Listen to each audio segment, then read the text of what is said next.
Oh, hello. Oh, so you've both come.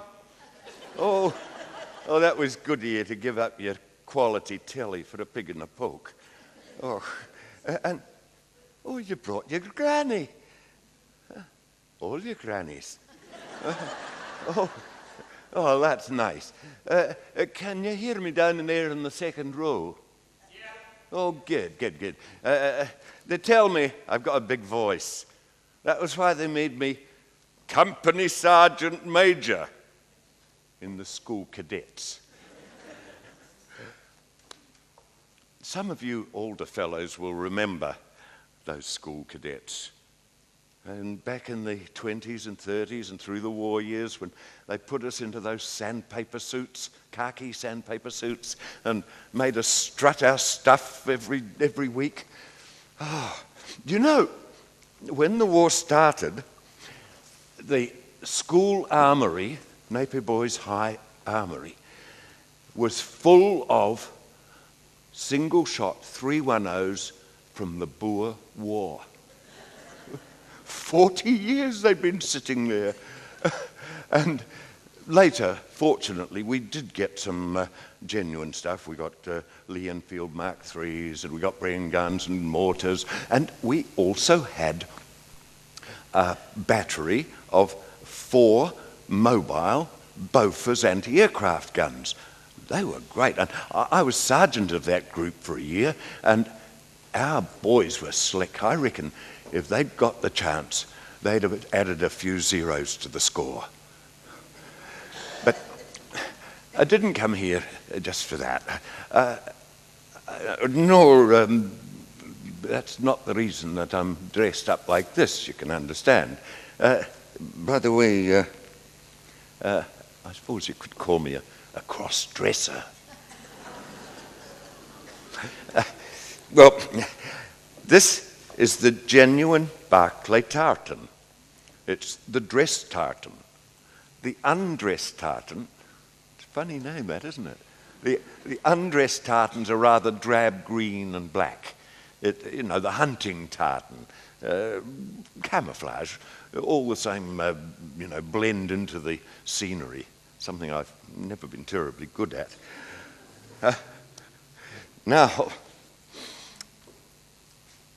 I went on my big OE in '99, 50 years late, but enjoyable nevertheless. And I visited our family in Edinburgh and met the head of the family, John Barclay, 91 years old and 6'3" and as straight as a die. And John gave me dinner and showed me his kilt and rig. And I said to him, John, if you ever wish to sell your kilt and your Highland gear, I'd dearly love to buy it, and I'd be very proud to wear it. Well, he ruminated on that for a little while, a year to be precise. Well, he is a canny Scot after all. He's 97 this year. But he ruminated on it, and as it happened, I was back in the UK a year later with the National Male Choir, Skite. And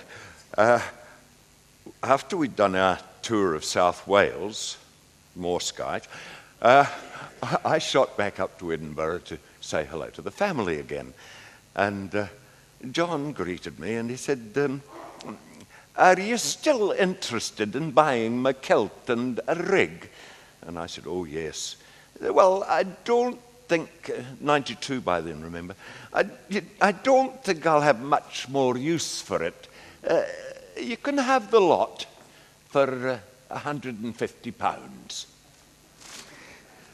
Here they are, the jacket, the kilt, the sporran sealskin, and the hose and the tabs and the patent leather gillies.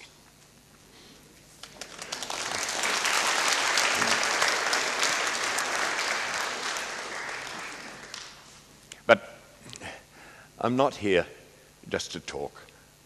I want to sing you some songs that, for the most part, will die with my generation, might I say, our generation. But I've got one that I've sung since I was 10, and I think I'd better introduce my accompanist to you. Pauline Boyd, my long-suffering accompanist.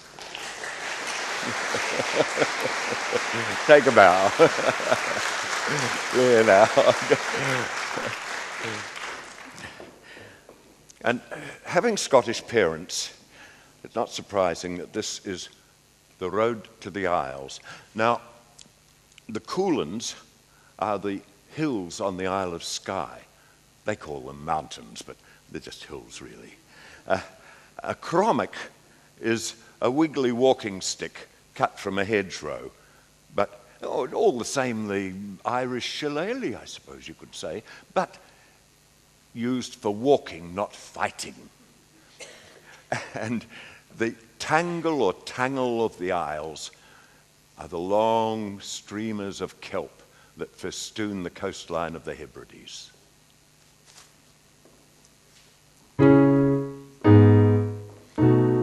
A far croonin' is pulling me away as take I wi' my crommock to the road.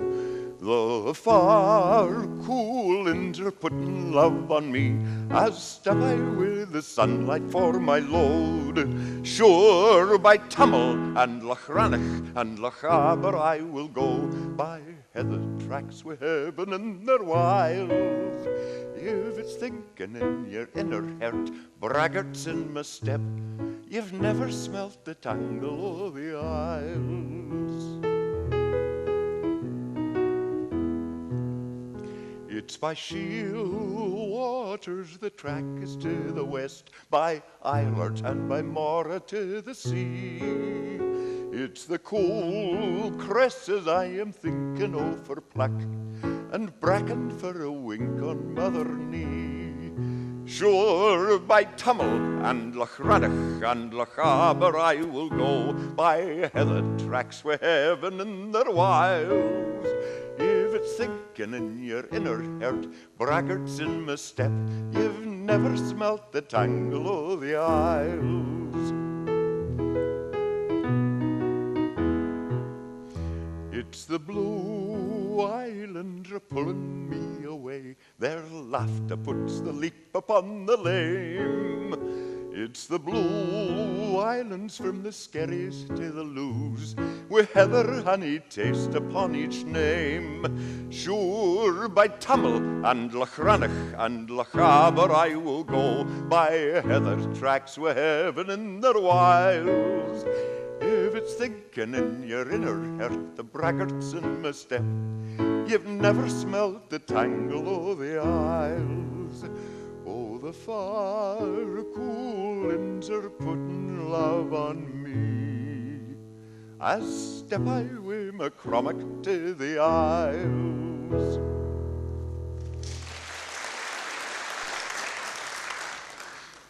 I twice sang that song for Dame Flora MacLeod.